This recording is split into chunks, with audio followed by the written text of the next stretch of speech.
Well, thanks for having me. I was really flattered by the invitation and just really excited to tell a group of professionals. I do a lot of interaction with clients, but it's really fun to address a group of professionals.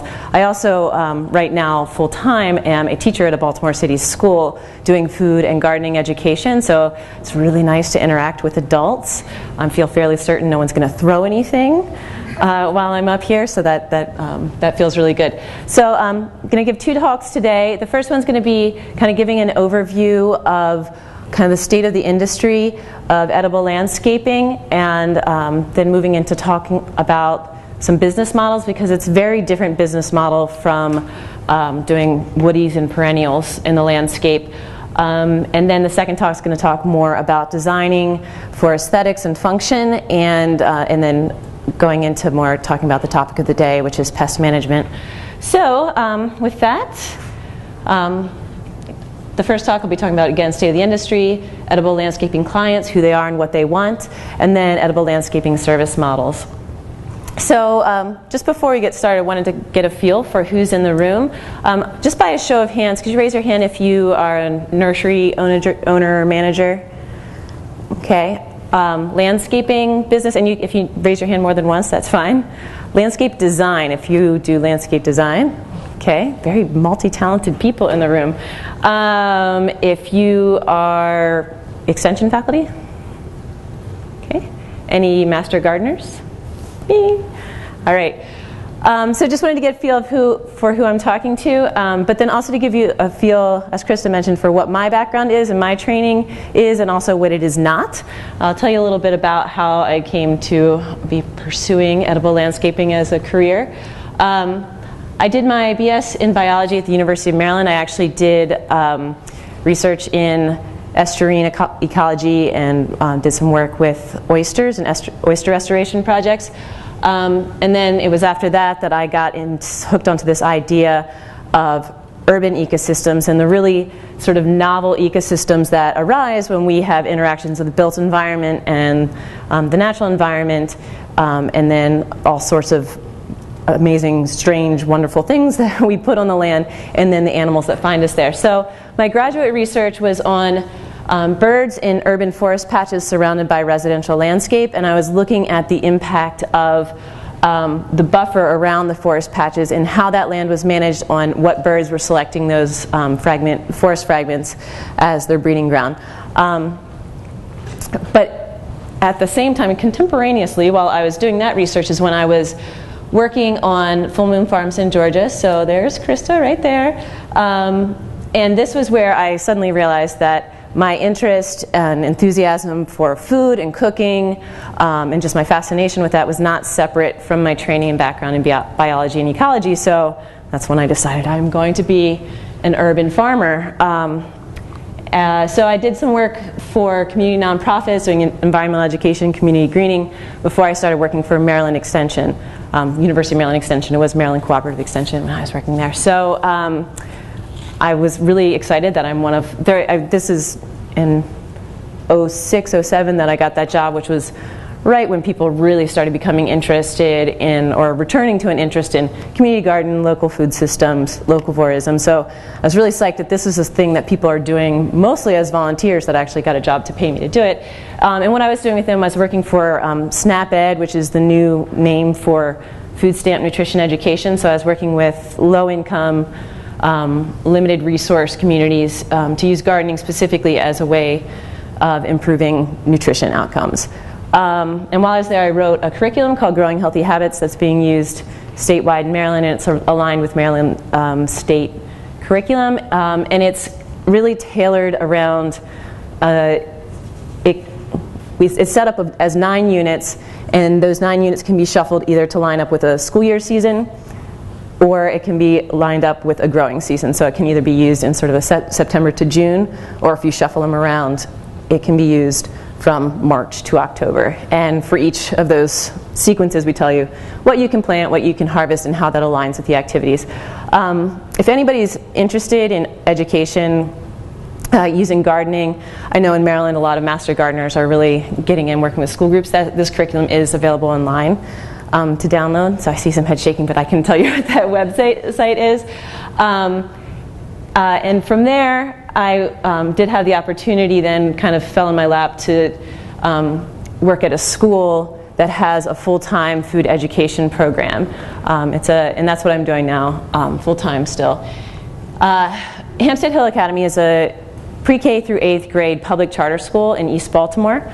And it's really one of the flagship programs nationally for food education. And it's, I call it food education rather than nutrition education, because it really is a holistic approach to providing positive experiences for kids with fresh fruits and vegetables, whole grains, wholesome foods. So the woman that started it was leaving to go to graduate school, and she asked me if I would apply. And I was very intrigued by the idea of not, as I was talking to Wynn about, running all over the county doing this kind of gardening work and kind of feeling perpetually inadequate to serve my sites in the way that I wanted to, and having a real place-based approach. So I have a teaching kitchen, we have a raised bed, vegetable, herb, we have some fruit and native perennial garden. So I have garden club, I have a culinary arts club, and then I teach kids in school. Every kid in the school gets to come to my classes to do food education and cooking. It's wonderful. I have wonderful experiences with my kids every day. I am not there right now, which they're probably very disappointed. They're going to be doing worksheets instead of getting to cook. However, for me, when I think about my professional career developing, being a teacher involves way more than your content. And in fact, I would argue, and have argued this with people, if your content is what drives you as a public school teacher, you're not going to last for very long. You really, it's almost a calling akin to the priesthood. Anybody ever been a public school teacher in here? I admire with all of my heart the people who can do a career, and God bless them, and I hope there are more of them. But really what you're doing is you're managing kids.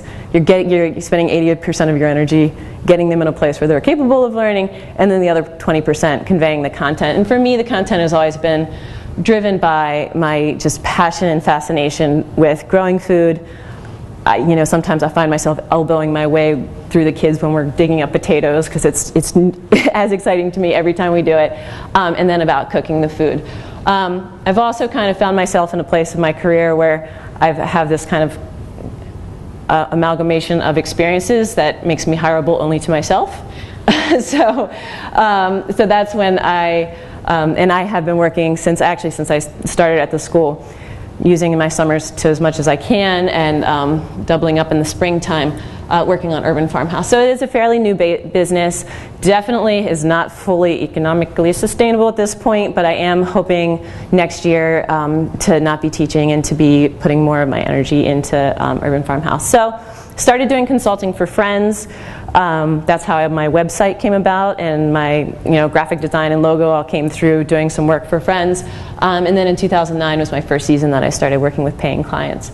I work in Baltimore City and County. I've only done residential so far, but I really hope once I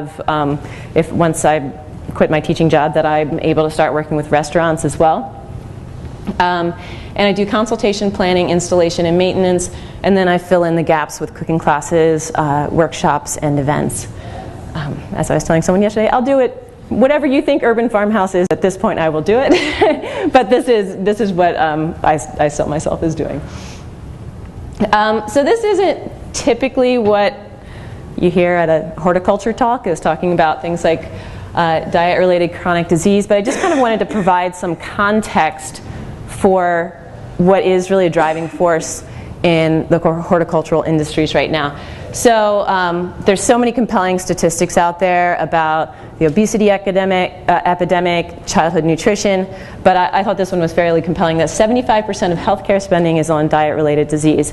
And really over the past 8 years or so, those sort of statistics and the obesity epidemic has shined a very bright light on the impact of processed foods, lack of availability in both urban and rural communities of affordable, healthy foods, lack of knowledge around cooking, as well as sort of a lost affinity for fresh foods.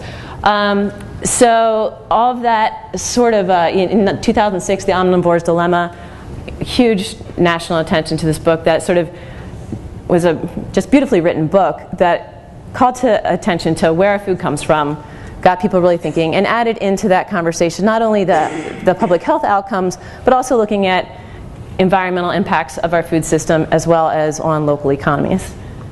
In 2007, Locavore was the word of the year, and actually I forgot to put it up there, but I think it's American Heritage Dictionary. One of the big dictionaries, or is it Merriam-Webster, has their sort of new word of the year. In 2007, it was Locavore. In 2008, Michelle Obama made her First Lady cause nutrition and healthy lifestyle, so she has the Let's Move campaign. And because of all of that, political will, things are changing. In 2011, there's more than 1,000 new farmers markets, and in fact, I'm starting to read things that are saying the numbers of farmers markets sort of outstripping farmers' ability to farm. But there is definitely the demand there for farmers markets. I got a question. Yep, sure. The farmers markets, are they able to compete on a cost basis with the Walmart type stores that bring in cheap produce? I mean, I think that's going to be a regional. Well, they can't do it where I live, but I was wondering if they could do it where you live. Right. To tell you the truth, it's been so long since I've been in Walmart. I will say I can't speak for the giant, mega, big box stores, but the grocery store that I shop at for school, which is grocery stores follow, I think, pretty much the community that they're in. The community where my school is a really interesting, we're 80% free and reduced meal kids and 20% yuppies, and the grocery stores in the yuppie section of the community, and its prices are therefore higher, and I really feel that the farmers markets can compete with those sorts of markets. So it's all going to be relevant to what people have closest to them. If they have a Walmart much closer than the nearest farmers market, then maybe not, but I think that they can compete on price points, and it's going to be regional as well. I do think that number might start to fall, because this year I know in Baltimore there are these 5 new fledgling farmers markets that just really struggled. So there's a lot more that goes into creating farmers markets, I think, than just setting up some tents. There is this interest in local foods and knowing where your food comes from, and sort of a return to the earth. And in 2009, the Garden Writers Association Foundation, they have a survey from 2009, and they found that spending on fruits and vegetables now surpasses, in terms of gardening spending, now surpasses spending on flowers, trees, and shrubs, and is really only surpassed by spending on lawns. Rank your interests in food gardening, native plants, earth-friendly gardening, organic gardening. Food gardening being the first one, native plants, like to see the second one. So if folks are interested in doing growing the food, but doing it naturally using organic methods. However, while there's this sort of back to the old way things were perspective, lifestyles are extremely different now. So in 1975, almost half of all households had vegetable gardens. That reached a low in around the late 90s, but is back up in 2009 was 37%. So there is a generational information gap for people in my generation, really, who came up in households that may have had, my dad had a vegetable garden when we were little kids, but then we didn't have one, and my mom actually has just planted one in the past couple years. So people are not necessarily growing up in a house with a vegetable garden. There's also a huge increase in the percent of households that have children that have both parents working, so there's less time for gardening. This is kind of a messy statistic. In some places there is less space for gardening, and this is probably not super relevant here. In urban areas that might be, but I would also argue that even if you have all the space in the world to grow a vegetable garden, that because of that sort of needing to get over the learning curve as well as the lack of time, that doing it in a small space is probably the way to go. And do it intensively in a small space. You're not going to have to, spend as much time walking to or watering. It might be a better option. So there's a surge in interest in vegetable gardening. But there's less time, less knowledge, and I'm arguing is more practically done in a smaller space. And at the same time that there's this interest in this type of gardening, there's been a severely depressed housing market. I don't know if you guys have heard in the news that people are not buying and selling houses. So for landscaping in new developments isn't happening. Traditional landscaping, as well as the fact people, if you're not buying a house, even if it's an old house, less people are tearing out old landscapes and replacing them. So there's lower demand for traditional landscaping, which makes, in the lack of demand for that, but greater interest for the vegetable gardening, this is an economic opportunity. So it could go about two ways. You could add services to serve edible landscaping needs to existing businesses or create novel businesses. There are some models nationally that have been around a little bit longer. Everybody's emailing me different firms that are kind of popping up on a daily basis now, but some of the bigger ones that have been more established in Chicago, there's one called the Organic Gardener, and in addition to working with homeowners, they also work with schools and community groups, and they actually maintain a fairly large demonstration vegetable garden at the Chicago Zoo. In Seattle, there's one called Cascadian Edible Landscapes, and I had a great phone conversation when I was kind of getting my business plan together with this guy. And this is an interesting business because they actually started out as a seedling CSA. So they had all these members, and then they would, people who bought in would get, a share of spring leafy greens at the beginning of the season, and then they'd get their share of their fruiting plants in May, and then they'd have their fall, which I thought was a really interesting business model. But that grew into, out of seeing people be like, now exactly what do I do with this, to having more of the consultation and planning and services associated with that. So how those sort of either adding sort of a boutique division to your landscaping service or creating a new business is going to be driven by who your clients are.